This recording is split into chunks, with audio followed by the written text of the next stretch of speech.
आप सबकी सहमति से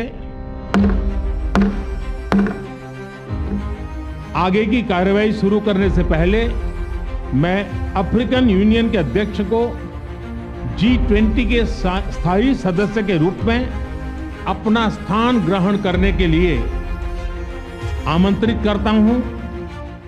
History has been created at the G20 summit in New Delhi, as the African Union has been formally welcomed as the permanent member of G20. All thanks to visionary initiative of Bharat, which proposed this idea as part of its noble vision of Sabka Saath. But before we delve into this momentous development, let's take a quick trip down the memory lane and explore the origins of G20. So guys, back in 1999, in response to the Asian financial crisis of 1997-1998, world leaders came together to form G20. Their aim was simple yet profound: to create a platform where major economies could harmonize their policies and actions, preventing and managing future crises. The first G20 summit was held in 2008, which was held in response to the global financial crisis. Since then, the G20 evolved to address a wide range of global economic issues, including trade, sustainable development, health, agriculture, energy and environment, climate change and anti-corruption.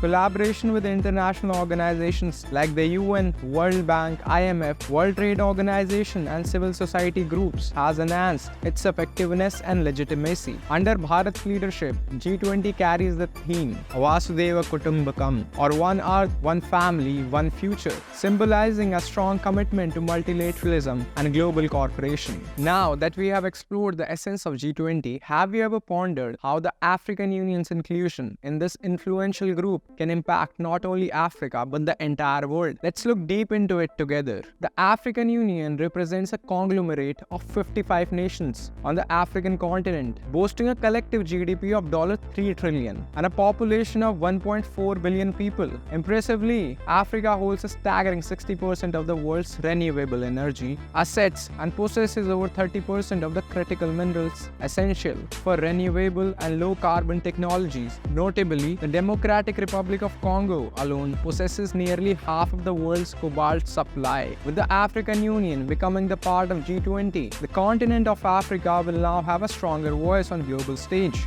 especially when it comes to issues affecting its development and security. This also heralds a more representative and inclusive G20, encompassing diverse perspectives and interests from the global south. So guys, now let's explore the remarkable benefits stemming from the inclusion of African Union in the G20.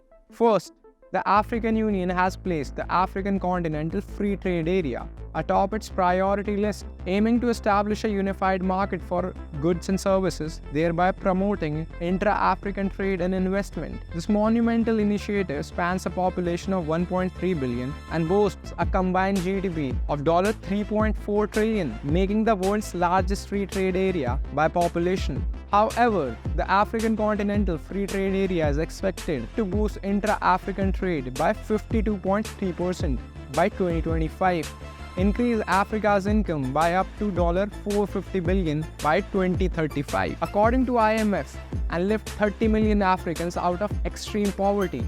It also holds the potential to enhance Africa's industrialization, competitiveness, innovation, and global integration. As a member of G20, the African Union can champion shared goals, including African Continental Free Trade Area implementation, and seek cooperation from fellow G20 nations on vital trade matters such as market access, tariff reduction, standard alignment, and dispute resolution.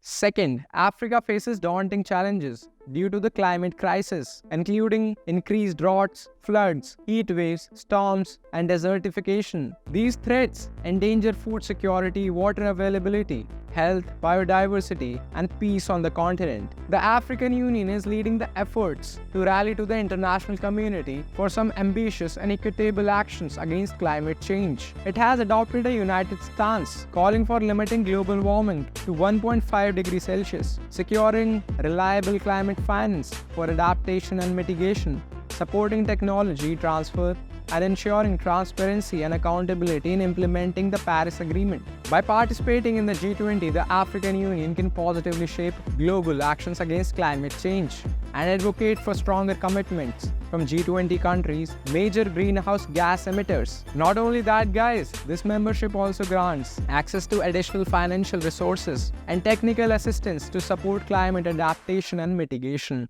And third, guys, collaborating with other regional unions like the European Union.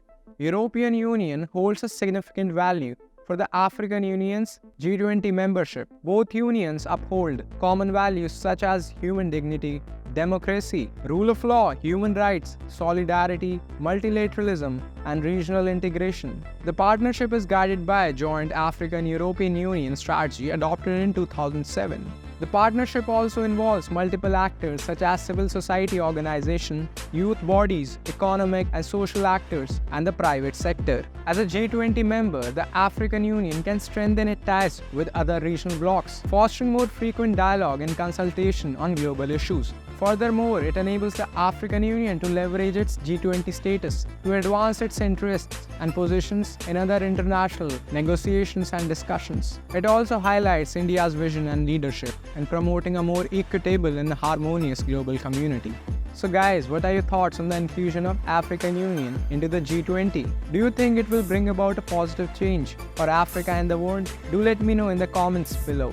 And guys, if you found the video insightful, then do hit the like button, share this video with your friends and family, and subscribe to my channel for more captivating content like this. And thanks for watching. I'll see you all in next video.